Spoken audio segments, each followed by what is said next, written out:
I love Colorado. I've spent many parts of my life in less beautiful places, but when God made Colorado, He took a lot of extra time. And I love driving up in the foothills and the mountains. And whenever I do, I think about how much that's like leadership. Because we're always asking the question, what's around the next curve? What is just over the horizon? That's the job of leaders, to think about the future. It could be the greatest opportunity we've ever run across, but we're too busy to embrace it, right? Our hands are full with all the stuff we now have, so we can't even embrace that great opportunity. So part of a leader's job is to hold things lightly, because we may need to put all that stuff away and grab this new opportunity.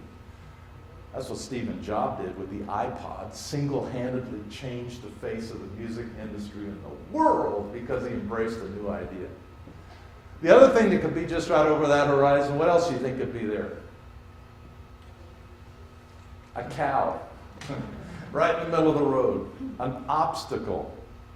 And there are a lot of obstacles out there that are taking out ministries and that are deflating ministries. So it's the future.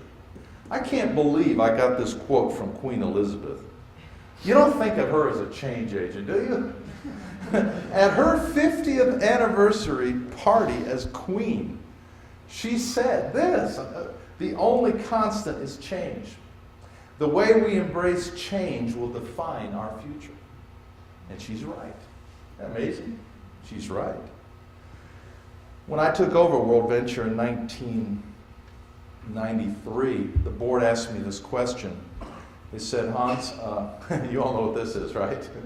This is the Edsel, the greatest failure of the U.S. automobile industry. They thought they were going to create the best car America had ever built, and it was a complete bomb. You ever had an idea like that? I have, lots of them. Got no traction, no ownership whatsoever. So when I was being interviewed in 1992 for my job, I felt like I was in a Senate confirmation committee. I mean, it was a week of the most intense interviews I could imagine. They called everybody that I'd ever had as an enemy and asked them all about me, and they spent a little bit of time with my friends, but mostly the people that had negative things. But they asked me this question, I'll never forget: what's your greatest fear about the future of our mission? And I said, the greatest fear I have is that we become irrelevant. That's my greatest fear, that we just become irrelevant to what God is doing on planet Earth. That we just get sidelined over there, and that we're no longer in the middle of the game. That's always been my greatest fear, and continues to be my greatest fear. And by the way, irrelevancy is a much bigger risk than inefficiency.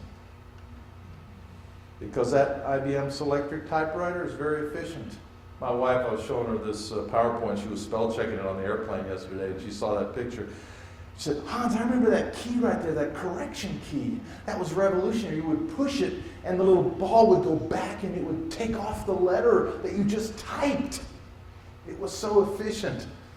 But today, completely irrelevant.